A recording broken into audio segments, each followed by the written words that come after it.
विकास बच्चे ध्यान देंगे बेटा, उनके लिए जो तीसरा क्वेश्चन है विद्युत धारा के चुंबकीय प्रभाव से, जिसमें कि धारावाही चालक पर लगने वाले बल के न्यूमेरिकल हैं और लारेंज बल के न्यूमेरिकल दिए जा रहे हैं आपको। बेटा पहला क्वेश्चन लिखा गया है कि 1 मीटर लंबाई की एक धारावाही चालक में 1 एम्पियर की धारा प्रवाहित हो रही है। इसे 2 न्यूटन प्रति एम्पियर इंटू मीटर के चुंबकीय क्षेत्र में रखा गया है, बल की गणना कीजिए। पहला पॉइंट है बेटा, चालक क्षेत्र के लंबवत रखा गया है, चालक क्षेत्र के समांतर रखा गया है। तीसरा पॉइंट है, चालक क्षेत्र की दिशा से 60 अंश का कोण बना रहा है। देखिए बेटा, जब कोई भी चालक होता है, जब वो चुंबकीय क्षेत्र की दिशा के लंबवत रखा जाता है तो थीटा इक्वल टू बेटा 90 होता है। जब वो समांतर रखा जाता है तो थीटा इक्वल टू 0 अंश होता है।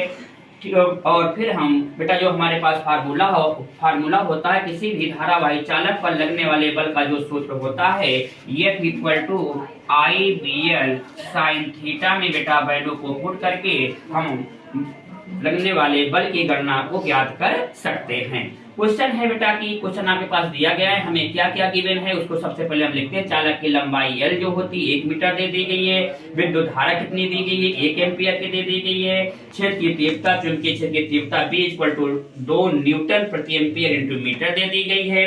पहली कंडीशन है चालक क्षेत्र के लंबवत रखा गया है, कहने का अर्थ है थीटा इक्वल टू 90 डिग्री। धारावाही चालक पर लगने वाला बल F equal to IBL sine theta होता है बेटा। F equal to 1 into 2 into 1 into sine 90। Sine 90 की वैल्यू कितनी होती है बेटा 1 होती है। 2 को अगर 1 से मल्टीप्लाई करेंगे 2 ही आएगा, 2 को 1 से मल्टीप्लाई करेंगे 2 आ गया, तो 2 न्यूटन आएगा। क्यों यहाँ पर न्यूटन हमने क्यों लिखा, क्योंकि बल का मात्रा क्या होता है बेटा न्यूटन होता है। दूसरी कंडीशन दी गई चालक क्षेत्र के समांतर है। जब चालक क्षेत्र के समांतर अभी मैंने आपको बताया था कि थीटा इक्वल टू कितना होता है बेटा 0 डिग्री होता है।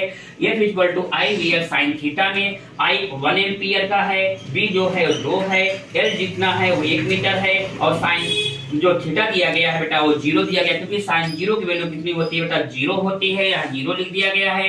इसलिए F equal to 2 into 0 equal to कितना होता है 0 न्यूटन का बल अप्लाई होगा।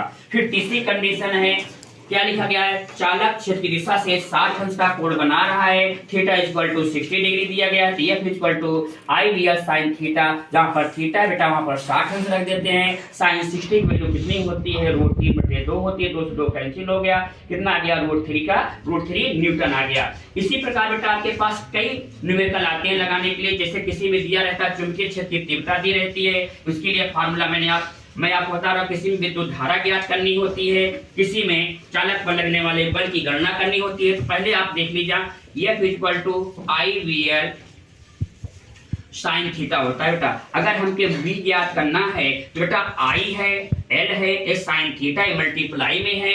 इधर हम जब ले आते हैं तो अगर कोई भी डिजिट मल्टीप्लाई में होती है तो किस में आ जाती है डिवाइड में आ जाती है। B इक्वल टू हो जाएगा F अपान IL साइन थीटा, ये लिखा जाता है बेटा। इसका मात्रक जरूर लिखना पड़ता है, न्यूटन प्रति एम्पियर इंटू मीटर। अगर हमको बेटा विद्युत धारा ज्ञात करनी होती है I इक्वल टू, तो F अपान क्या लिखते हैं BL साइन थीटा, ये किसमें रखता है एम्पियर, ठीक है। तो ये हो जाता है बेटा धारावाही चालक पर लगने वाले बल की गणना के लिए। इसी प्रकार बेटा लारेंज बल में भी आता है, लारेंज बल के लिए आता है F equal to QB sine theta. Same question है, केवल इसमें डिफरेंस है, केवल क्वांटिटी अलग हो जाती है बेटा। Q क्या चीज होता है, आवेश की मात्रा होती है, V क्या होती है चालक की गति होती है, और B क्या होता है चुंबकीय क्षेत्र की तीव्रता होती है। Theta equal to 90 degree. एक क्वेश्चन इसमें भी आता है, थीटा अगर लंबवत अर्थात 90 डिग्री लिखा गया है, अगर थीटा एक समांतर रखा गया है तो चालक पर लगने वाले बल की गणना करनी है। तो बेटा जो क्वांटिटी दी गई है, मान लीजिए दो आवेश, मतलब जो आपका आवेश की मात्रा दी गई है वो 2 कूलाम की है, चालक की गति दे दी गई है, चालक का वेग जो दिया गया है 2 मीटर पर सेकंड दिया गया, चुंबकीय क्षेत्र की तीव्रता 3 न्यूटन प्रति एम्पियर इंटू मीटर दे दी गई है, और जब चालक के लंबवत रखा गया तो उसकी गणना को हम क्या कर सकते हैं, आसानी से कर सकते हैं। F इक्वल टू हो जाता है बेटा QBV साइन कितना दिया गया है 90, जब लंबवत रखा जाता है। F इक्वल टू होता है QBV साइन 90 की वैल्यू कितनी होती है 1 होती है। F इक्वल टू होता है QBV न्यूटन। और जब थीटा इक्वल टू 0 डिग्री लिखा गया है तो F इक्वल टू होता है क्यू बी बी साइन 0, और साइन 0 वैल्यू कितनी होती है बेटा 0 होती है, b into 0, F equal to 0 क्या लग जाता है, न्यूटन का बल अप्लाई हो जाता है। बेटा देखिए इसमें कई प्रकार के न्यूमेरिकल आते हैं आपके पास लगाने के लिए, और अगर आपके समझ में आप क्वेश्चन अच्छे से अगर आप समझ लोगे और उसमें किस फार्मूले का यूज किया जा रहा है तो आपका न्यूमेरिकल पेपर में गलत नहीं होगा। सबसे पहले बड़ी चीज ये है बेटा कि आपको इसके फार्मूले याद होने चाहिए और इनकी मात्रा याद होना चाहिए। जैसे चुंबकीय क्षेत्र की तीव्रता का मात्रा क्या होता है, कई मात्रक होते हैं बेटा, टेस्ला भी होता है, ठीक, न्यूटन प्रति एम्पीयर इंटू मीटर भी होता है, वेबर प्रति मीटर स्क्वायर भी होता है, ठीक। तो आप न्यूमेरिकल को बेटा अच्छे से समझ लेना और लगा लेना।